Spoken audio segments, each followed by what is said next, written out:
오늘 본문에 보면은 이 에베소서 6장 1절에 자녀들아 주 안에서 너희 부모를 순종하라 이것이 옳으니라 라고 말씀했습니다. 그러면 이 말을 한 사람이 누구냐 하면 바로 바울 사도입니다. 어디에서 하냐면 감옥에서 에베소 교회에다가 보낸 편지예요. 그리고 이분이 왜 이런 말을 했을까요? 그 말을 하는 것은 내면의 세계에 있는 것이 밖으로 나오는 거예요. 바울 사도가 다메섹 도상에서 예수님을 만난 후에 그의 마음 속에는 성경적 세계관이 들어갔어요. 하나님을 믿는 믿음이 생겼어요. 예수 그리스도가 자기 구주이라는 것을 고백을 하고 그를 열심히 전했습니다. 그리고 하나님을 깨닫고 복음을 전하다가 보니까 사람이 땅에 살면서 꼭 해야 될 게 있다는 것을 알게 된 거예요. 또 구약에도 기록이 되어 있는 것을 읽고 알게 된 것입니다. 그래서 오늘 이 말씀을 하신 거예요. 그리고 성경에 보면은 부모를 공경하라고 하는 말이 많이 나옵니다. 오늘 바울 사도의 말뿐만 아니라 출애굽기 20장 12절에도 이런 말씀이 있어요. 내 부모를 공경하라. 그리하면 내 하나님 여호와가 내게 준 땅에서 내 생명이 길리라 라고 말을 하고 있습니다. 또 신명기서 5장 16절에도 보니까 너는 내 하나님 여호와께서 명령한 대로 내 부모를 공경하라. 그리하면 내 하나님 여호와께서 준 땅에서 내 생명이 길고 복을 누리리라 라고 했습니다. 그러면 부모님을 공경하고 순종하게 되면 이게 하나님의 명령을 따르는 거죠. 그 다음에 부모님 공경하는 게 이거 신앙의 부분입니다, 여러분. 이게 윤리 부분이 아니라 신앙 부분이에요.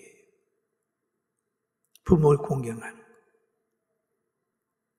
그리고 성경에 보니까 또 아버지와 어머니를 비방하는 자는 반드시 죽임을 당하리라 라고 하는 말씀이 있잖아요. 아버지와 어머니를 비방하는 자는 반드시 죽임을 당하리라. 얼마나 귀한 겁니까?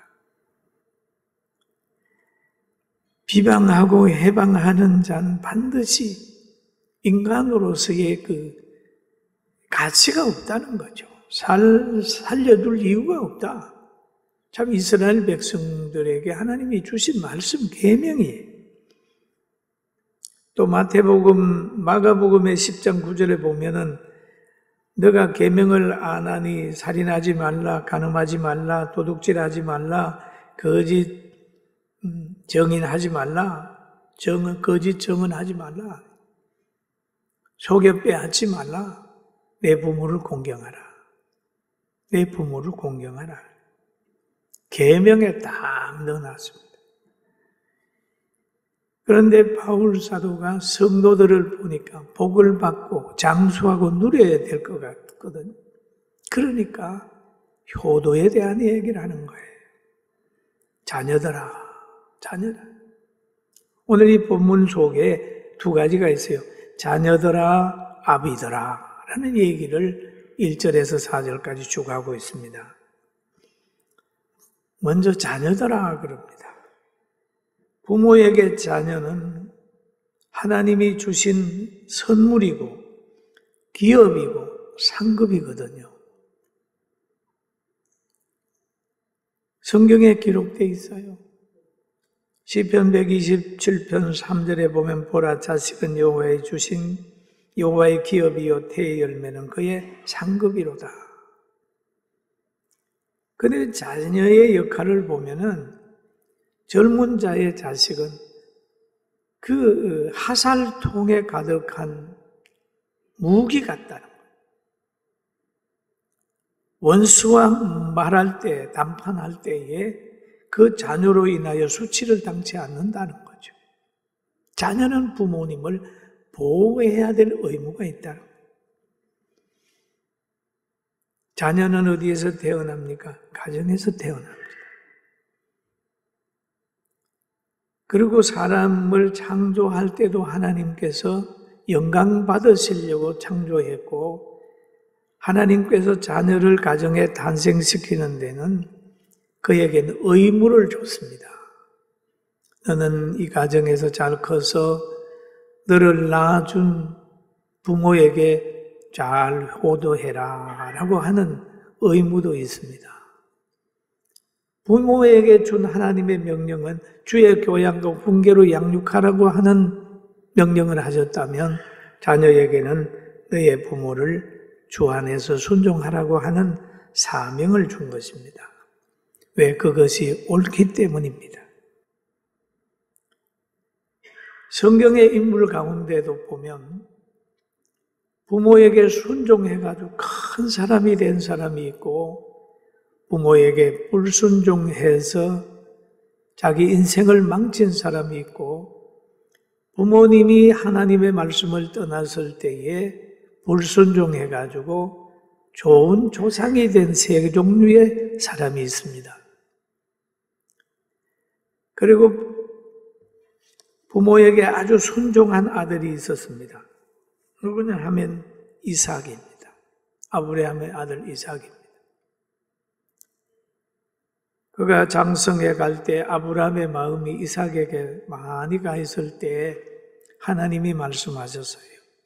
아브라함아, 아브라함아, 너는 독자 이삭을 저 모리아 산에 가서 제물로 바쳐라 라고 합니다. 그럴 때 아브라함이 안 돼요 하나님, 그러지 않고 하나님이 명령한 대로 아이에게 나무를 지어 가지고 저 산으로 갑니다. 가서 제단을 만들어 놓고 이삭을 결박한 다음에 제단 위에 올려놓고 칼을 들고 그 아들 이삭을 이제 제물을 삼으려고 하면 각을 떠야 되잖아요. 하려고 할 때 하나님이 아브라함을 부르는 거예요. 아브라함아, 아브라함아. 그럽니다. 그런데 이삭은 거기에서 반항했다고 하는 구절이 없습니다. 아버지가 하는 대로 맡겼어요. 하나님이 그 광경을 보고 부르십니다. 창세기 22장 12절에 이렇게 얘기를 하죠. 사자가 이르되 그 아이에게 손을 대지 말라. 그 아이에게 손을 대지 말라. 그에게 아무 일도 하지 말라. 내가 내 아들 독자까지 내게 아끼지 아니하였으니 이제야 너가 하나님을 경외하는 줄 아노라. 그래, 이제야. 본토 친척 아비 집을 떠나는 그때보다 지금까지 순종하고 사는 그때보다 독자 이삭을 아끼지 않고 하나님 앞에 드리는 그 행위를 보고 이제야 라고 표현하고 있습니다. 그 결과 아브라함은 믿음의 조상으로의 모든 것이 굳혀지고 그 아들 이삭은 아브라함의 믿음의 조상의 계보에서 굉장한 역할을 하게 되는 거예요. 하나님이 말씀하기를 내 씨로 말미암아 천하 만민이 복을 받으리니 이는 너가 나의 말을 준행하였음이라 라고 하는 말씀을 하셨습니다. 이삭은 성공하는 아들이었습니다. 그런데 실패하는 사람이 있는데 삼손입니다. 삼손은 하나님께서 태어나기 전부터 사사로 구별시켰습니다. 그래서 엄청난 힘을 그에게 부어줬어요. 낙이 턱뼈 하나 가지고도 그냥 블레셋 사람을 엄청나게 쳐 죽인 대적을 이길 수 있는 능력을 가졌습니다. 그런데 삼손은 부모님 뜻을 벗어났습니다. 사사기에 보니까 그럽니다. 그의 부모가 그에게 이르되 내 형제들의 딸들 중에서 내 백성 중에 어찌 여자가 없어서 너가 할례 받지 아니한 블레셋 사람에게 가서 아내를 맞으려 하느냐? 형제 중에 할례 받은 사람이 있는데 너는 왜 하필 블레셋 저 적군에게 가서 할례 받지 않는 저 사람에게 가서 아내를 구하느냐? 그런데 삼손은 고집했습니다. 그러다가 삼손은 쾌락에 빠졌어요. 그러다가 머리를 깎아버렸습니다. 그래가지고 자신의 인생에 실패하고 부모님의 근심거리가 되고 이스라엘에게도 큰 피해를 주는 실패하는 사사가 됐습니다. 그러나 또 한 사람을 가만히 보면 이 사람은 부모에게 불순종했던 사람입니다. 사울 왕이 오랫동안 나라에 집권하고 30년 지나 40년 가까이 집권하다가 보니까 이제는 하나님 없이도 뭔가 할 수 있다는 생각을 했는지 늘 자기 마음대로 하는 거예요. 사무엘 말도 안 들었어요. 그런데 골리앗이 나라를 쳐들어왔고 다윗이 그 골리앗을 이겼습니다. 그래서 여인들의 입에서 노래를 하는 거예요. 사울보다는 다윗이 위대하다는 천천히요 만만으로 갈라진 거예요. 사울이 시기가 생겼습니다. 그런데 사울의 아들 요나단은 아니었어요. 부모님이 다윗을 죽이려고 할 때 그것이 진리가 아니기 때문에 하나님의 뜻이 아니기 때문에 요나단은 다윗 편을 들었습니다. 그래서 아버지의 칼날에서 벗어나게 만들었습니다. 그 후에 사울도 죽고 요나단도 죽었습니다. 그런데 요나단의 아들 므비보셋가 피난을 가다가 고만 떨어져서 다리에 장애를 가지게 된 거예요. 사울이 죽고 난 후에 하나님이 다윗을 왕으로 세웠어요. 그러다 다윗은 친구 요나단을 생각하고 장애를 가진 요나단의 아들 므비보셋을 왕자 대우를 하면서 보살폈습니다. 여러분, 부모님이 훌륭하면 부모님 찬스로 자녀가 하나님 앞에 복을 받을 수 있고 사람에게도 은혜를 입을 수가 있어요. 여러분, 좋은 조상이 되기를 주님의 이름으로 축원합니다. 아멘. 그리고 아버지와 어머니를 성경에 또 보면 공경하라라고 하는 말이 있습니다. 주 안에서 순종하게 되고 공경하는 것은 이유가 없습니다. 공경하라. 성경에 보면은 공경하라는 말이 여러 번 나옵니다. 제일 처음에는 하나님을 공경해야 됩니다. 잠언서 3장 9절에 보면 내 재물과 내 소산물의 처음 익은 열매로 여호와를 공경하라. 여호와를 공경하라. 레위기서에 보면은 너희 각 사람은 부모를 경외하고 너희 안식일을 지키라. 너는 너희 하나님 여호와이니라. 안식일을 지키고 성소를 공경하고 공경하라. 이 공경하라는 말이 있어요. 베드로전서의 2장 17절에 보면 사람을 공경하고 사람을 공경하고 형제를 사랑하며 하나님을 두려워하며 왕을 존대하라라는 말씀을 하고 있습니다. 신명기서 5장 16절에 보니까 너는 내 하나님 여호와의 명령하신 대로 내 부모를 공경하라. 한번 따라하세요. 부모님을 공경하라. 이 공경하는 건 자녀의 의무인데도 하나님은 그 의무를 행하게 될 때에 약속하신 것이 있습니다. 그리하면, 공경하면 그 말이죠. 내 하나님 여호와께서 너로 준 땅에서 있는 그곳에서 내 생명이 길고 복을 누리리라. 내 생명이 길고 복을 누리리라. 여러분, 효도해서 하나님으로부터 많은 복을 받기를 주의 이름으로 축원합니다. 그러면서 내 하나님, 내 아버지와 어머니를 공경하라. 이것이 약속 있는 첫 계명이니 부모를 공경하고 하는 것은 인간관계의 첫 계명입니다. 인간관계에 제일 중요한 건 첫 단추가 부모님과의 관계, 부모 관계. 대단히 중요합니다.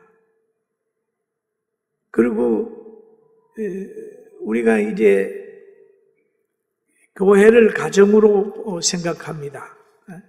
또 우리가 가정도 가정이고 교회도 가정인데 교회를 가정으로 생각을 하면 그 교회는 굉장히 건강해지고 행복해집니다.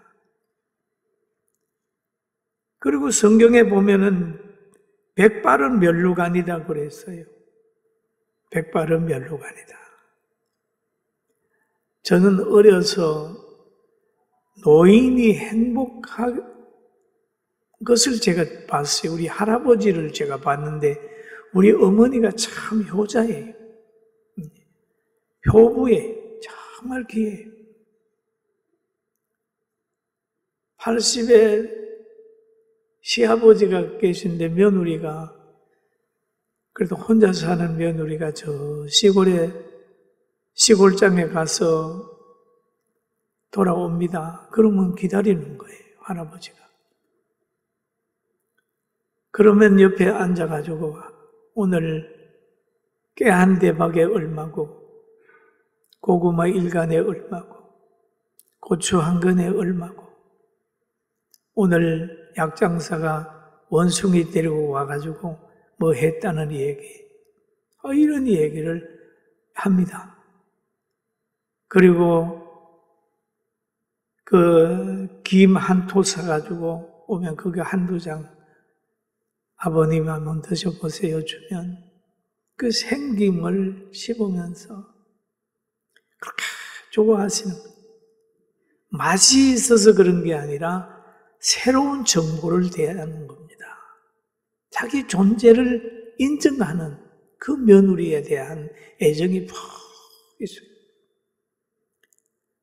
우리가 부모를 공경할 때는 물질로 공경할 수도 있지만은 그들의 연약한, 그들의 실수, 그의 나약함을 어루만져주고 이해해주는 겁니다. 그리고 부모님을 천국으로 인도할 수 있도록 예수 믿게 하는 게 최고의 효도예요. 할렐루야. 아멘. 효도예요. 또 여러분 중에 부모님이 떠난 분도 계실 수 있습니다. 그러나 하나님 앞에 기도하면서 부모와의 관계 잘 맺어가게 되기를 주님의 이름으로 축원합니다. 그런데 하나님께서는 참 우리에게 복을 주셨어요. 육신의 가정은 다 허물어집니다. 그러나 영적인 가정이 있습니다. 바로 예수님이 말씀하시는 가족입니다. 예수님의 동생과 마리아가 데리러 왔었습니다. 왜냐하면 많은 사람들이 예수님께 문제가 있다고 막 동네에 떠들게 되니까 예수님과 어머니와 동생들이 데리고 와서 예수님을 지금 불러내고 있습니다. 그럴 때 예수님이 대답한 내용이 있습니다. 요한복음 19장에 보니까 또 그 전에도 그런 말씀이 있어요. 제자들이 그러는 거예요. 예수님, 밖에 부모님, 어머니와 계십니다. 형제들과 계십니다. 그러니까 누가 내 형제고 부모고 자녀냐 그랬지. 손을 내밀어 제자들을 가르쳐 이르시되 나의 어머니와 나의 동생들을 보라. 누구든지 하늘에 계신 아버지 뜻대로 행하는 자가 내 형제요 자매요 어머니니라. 하나님의 뜻대로 구원받은 우리는 예수님의 가치관대로 보면 신령한 가족입니다. 믿습니까? 믿습니까? 믿습니까? 이 가치관이 바로 복지를 하게 만든 거예요. 여러분 가정에 장애를 가진 자녀가 있으면 그 자녀에게 온 가족이 마음을 쓰잖아요. 그런 것처럼 교회에서 연약한 사람이 있으면 온 교회가 그게 둘러붙어서 하는 거예요. 그러다 보니까 노인복지, 장애인 복지하고 뭐 하는 거예요. 이게 무슨 예수님의 말씀에 동생이다, 형제다, 부모다. 나이 드신 어르신들 보면 부모님처럼 돼야 하는 거죠. 그리고 예수님이 효도하는 걸 가만히 보니까 하나님 앞에 예수님은 십자가 지기까지 순종하는 거예요. 아브라함 앞에 이삭 같아요. 아버지 이 잔을 내게서 면하게 해주세요 그러지만 내 뜻이 아니라 아버지 뜻대로 해주세요 그러잖아요. 그게 예수님의 모습이에요. 근데 십자가 지면서 피를 흘리고 있으면서도 그 앞에 계신 어머니, 자기를 낳아준 마리아를 보면서 여자여 아들입니다.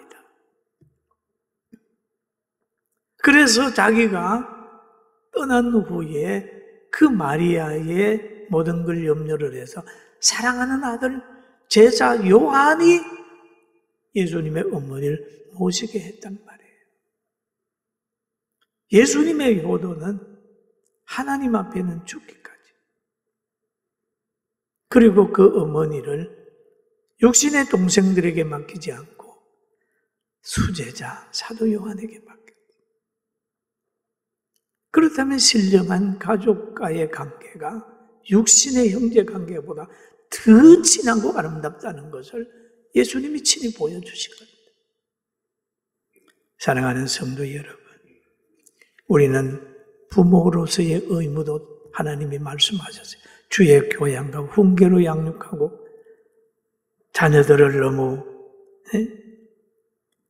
그냥 구박하거나 자기의 정욕대로 훈련하려고 하지 말고 자녀는 자녀대로 소신껏 자라갈 수 있도록 하고 주의 교양과 훈계로 양육하는, 노역대하지 말고 양육하는 좋은 부모가 되고 또 자녀는 자녀대로 그 사명을 잘 감당하며 육신의 가정과 신령한 교회가 하나님 앞에 바로 서는 축복이 있기를 주님의 이름으로 축원합니다.